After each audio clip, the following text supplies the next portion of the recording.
So dahil ay sobrang low tide, itong mga shell na wala nang mga laman ay nasisilayan na naman po natin. Ay, nasisilayan na naman.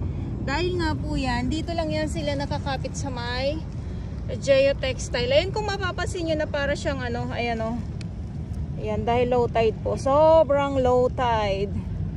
Kaya nasisilayan natin na naman ito. Nagtutumpukan sila. Napakadami niyan. Yun nga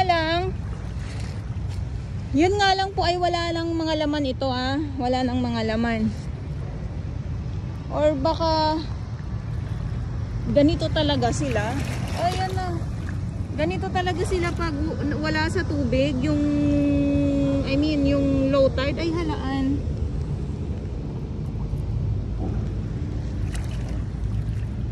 Ayun pa oh. Halaan. So minsan naman yan ay pag nakakita ako ng mga halaan, lalo na pag mga maliliit, inaano kaya binabalik ko sa may tubig para mas lumaki pa sila. Kasi pwede na din pang ulam. Pang ulam talaga. Pwede na din pang ulam. Ayan. So hindi ito mga ano ah.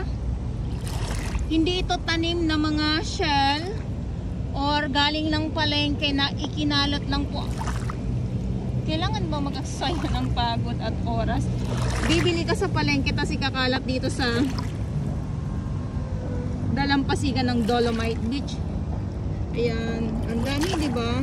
So tulad nga ng binabanggit ko, at ilang beses ko na din to nakukuhanan. Dahil nga po ay nagtutumpukan talaga sila dito.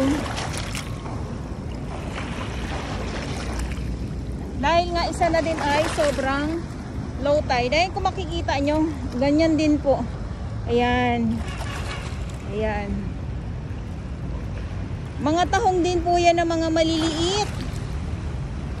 Lalo na dito oh. Ito talaga yung ano na, makikita mo talaga na ano na sila.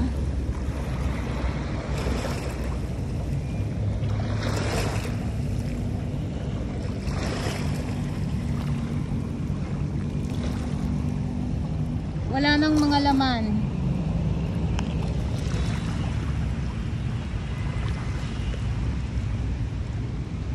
Dahil isa na din siguro pag ano, yung isa na din pag yung mainit.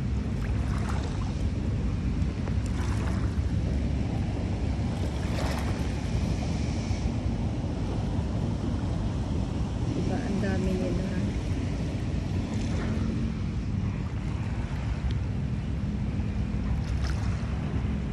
Buti na lang makulimlim.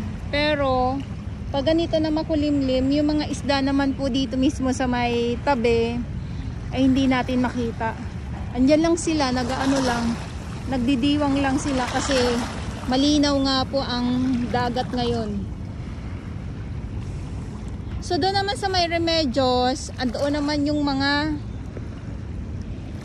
ibon, piyesta din sila. O isa na din, baka masaya sila gawa ng Pasko na din. Pasko na din.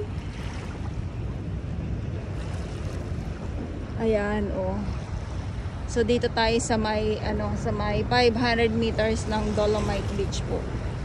Ito yung ating view.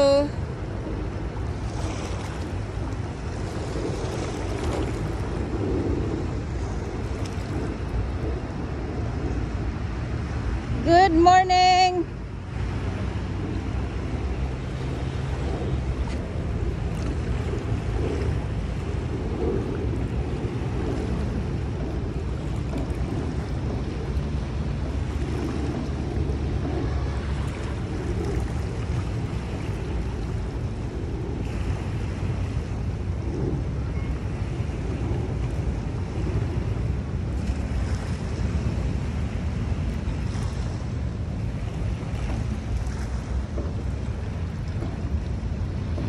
Ayun, pag may paparating na may paparating na barko kaya pala medyo maalon. Medyo maalon siya. So kanina tahimik yung dagat eh, ngayon ay ayan, medyo nag-iingay-ingay. Gawa pala may dumarating.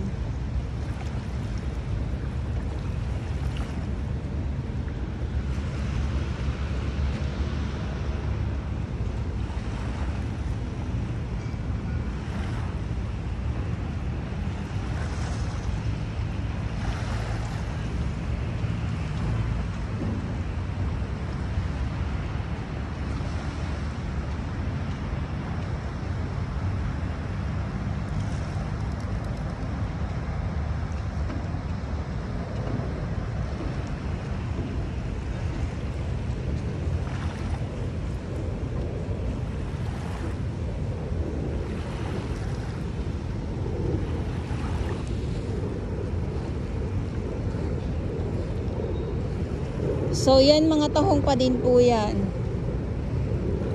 Natudurog na lang. Kasi syempre yung pag maalon.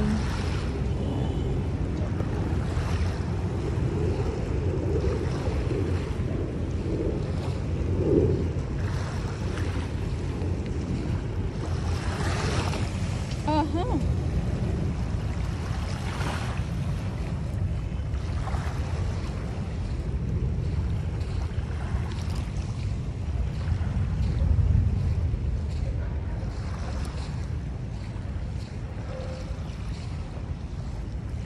Geotextile.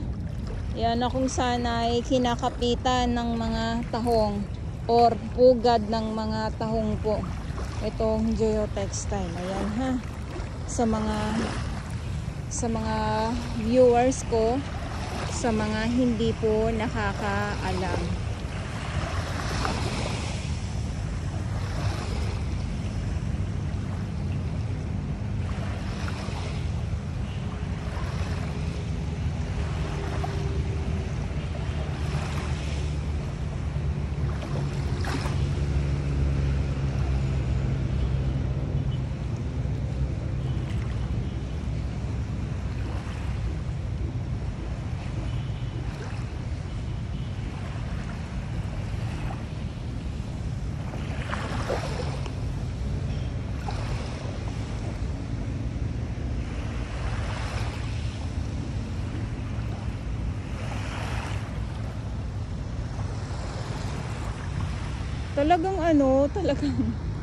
Talagang makulimlim talaga siya.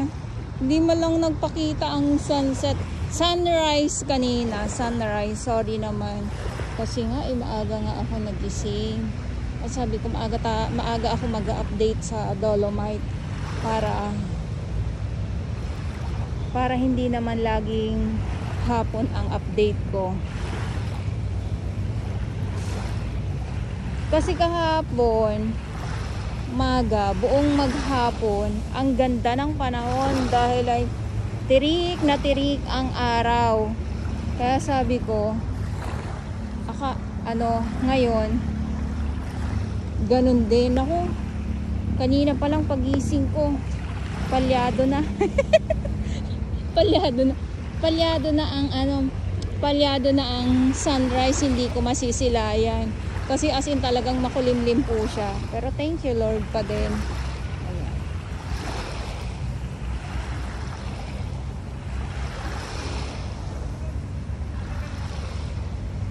Okay, so ito yung update natin muli dito sa Manila Bay Dolomite Beach. At Merry Christmas ulit-ulitin ko. Ilang days na lang, Pasko na.